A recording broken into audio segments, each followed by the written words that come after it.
Now, President Cyril Ramaphosa will lead members of his executive on a 2-day visit to Gauteng. The aim is to probe how provincial government is serving its residents and also to align national government programs ahead of the midterm governance review period. Newzroom Afrika's Ziniko Mhlaba is looking at some of the daily struggles faced by some residents in Gauteng. He joins us now live. And Ziniko, when you look at this province, and many others as well, but Gauteng in particular, since that's the topic of our discussion, it's difficult to know where to begin when we talk about the serious challenges faced by so many residents here. That's correct, Michelle. There are several challenges faced by the residents of this particular residents. Of course, there's no better area to really use as a reference than Johannesburg, especially when it comes to development at far-flung areas such as the townships. So we spent some time earlier on in the Johannesburg CBD looking at the basic services such as the maintenance of traffic lights. We also looked at the state of hospitals.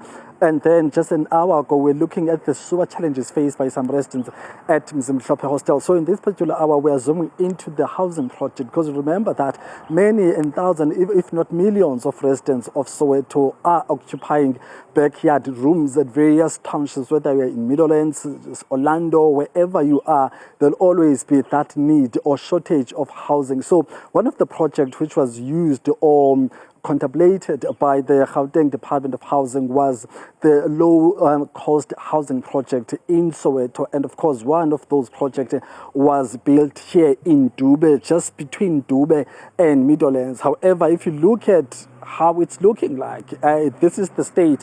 I'm out of words in terms of looking at the damage that has been caused.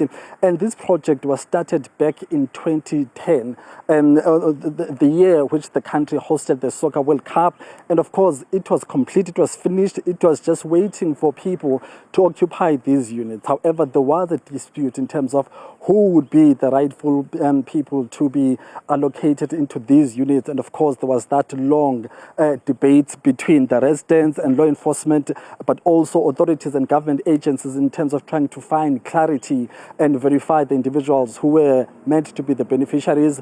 After a long drag in terms of those conversations, well, no one really occupied those finished units at the time. And of course, they were demolished to this particular state. However, they were rebuilt and they were completed again. And right now, they're back in that state of being demolished. So we're here just to find answers in terms of why are these units back to the state in which they were in initially in 2010. I'm going to bring in one of the residents who has been here for some time in this particular area of Dube to give us some insight. This is also an activist on the ground. Kancane nje baba, sifike kanjani kulesimo esikuso njengamanje, amafleti akhiwa aqedwa kodwa sephinda moshakala futhi, inkinga ikuphi? Angibingelele uzonke indaba kwashaba ngilokhulumayo ongumhlali waseDube, aphinda abe sebuholini baseDube beyinduna, ongumkhonto wesizwe oyikhomanda lendawo yaseDube. So la eDube hostel, special ama hostel, kubukeka uhulumeni engawanakanga kula kuphela okudleka khona, ngoba iqiniso lithi i-corruption is too much. It's too much i-corruption. Kangoba abantu baseDube banenkinga yento eyodwa yokungatshelwa izinto, bebone ngoba izinto sezenzeka, which means isileka kwi-leadership. Bebone izinto sezenzeka, kunezindlu nje lezindlu zakhiwe, mazakhiwe zaphinde zademolishwa. Okunoma ngabe azidemolishwanga lezindlu, ngabe zimile vele ngoba nakwamanye amahostel konakalaphi babushabang zadilizwa yini nokuthi impi ayingani kahle kahle, ngoba manje ingathi nithi nidinga izindlu kodwa siphinda sithola sikule simo esikusona manje. Impi la mangabe kuzoqala kubhaliswa izindlu, abantu basehostela kufuna benikwa ama-RDP, because akukho namunye umuntu la hostela kwaphuma wathola RDP as from singena kwintando yeningi. Akekho umuntu ongakutshela la hostela ukuthi uke waphuma wathola RDP. Abantu basehostela babejabula ukuthi sizothola ama-RDP, kwathiwa ama-flat azorenta renta. Ngikhumbula ukuthi imali kwathiwa 750. Sakubuka lokho ukuthi 750 after 3 years kuzobe kumalini leyo. So inkinga yaba ukuthini manje kumele abantu bazohlala labakhokhwe.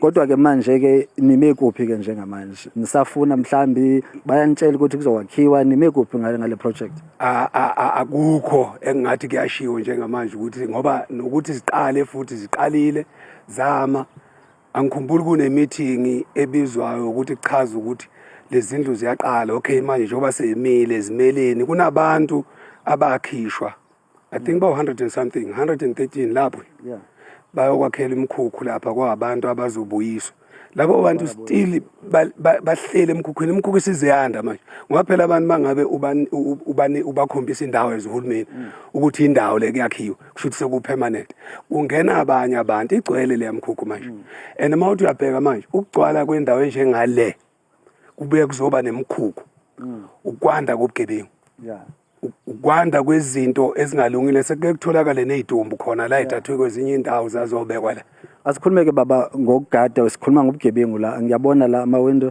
awasekho kodwa sizoqhubeka nje kancane umlayezo wakho kumongameli uRamaphosa uza lana kusasa nethimba lakhe eGoli naseGauteng kafishane nje ngathi nomlayezo wakho kuyena unemzuzwana nje mncane okay umlayezo engawusho njengamanje abantu base hostela sebehlale kakhulu eindaweni mawuthi uma ungangena ngaphakathi ezindlini uzobona ayikho into elungile kufanele abe nendlela yokuthi uzoyisebenza kanjani ihostel ene ngempela iqiniso lisekutheni ngaphandle ukuthi kube nendlela ngaphandle ukuthi futhi berecognize abantu basehostela bengaboni izinto sezenzeka nje bengazi ukuthi ziqalephi noma sephetha futhi bengachazela ukuthi ukuphetha kwazo kukuphi ngiyabonga kakhulu babashaba ngesikhathi sakho siyabonga kakhulu siyabonga Michelle, that's Mr. Shabang with an activist on the ground and also just giving us context and background in terms of what led to this situation. But he's saying that, well, when this particular project was conceptualized, they were of the belief that there will be RDP houses, meaning that they will not be paying anything. However, eventually they were informed that they will pay at least 700 a month, and looking at the unemployment rate and of course the socio-economic challenges faced by the people who are residing at this particular hostel, they felt that it was not viable, it was not affordable for them, and of course things are where they are right now. There is no movement in terms of trying to rebuild these structures, but also the challenges they were dealing with before these units were built remain at their place where they were. So that's where we are right now in terms of the housing challenges faced by the Dube residents here in Soweto. So Ziniko, from what I'm hearing from you, the structures there were finished at one stage. They were demolished or damaged in some way. They were rebuilt, and they are yet again in the state that we're seeing in the picture behind you. Is that correct? That's very correct, Michelle. Actually, I saw these units being rebuilt again after the initial build. However, at the core of this particular project is the dispute in terms of who should be occupying these particular units. That's question number one.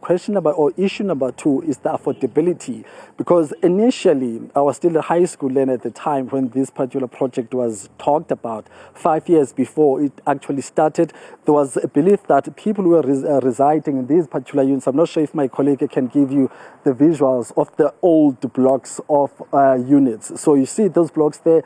These were the blocks which were, where the government was trying to move away or to move people away from, because they were not safe in terms of the roof, in terms of the sanitation inside those units. So government decided to build these units to ensure that people get a better housing services. However, the dispute started on the issue whether people will need to pay or not.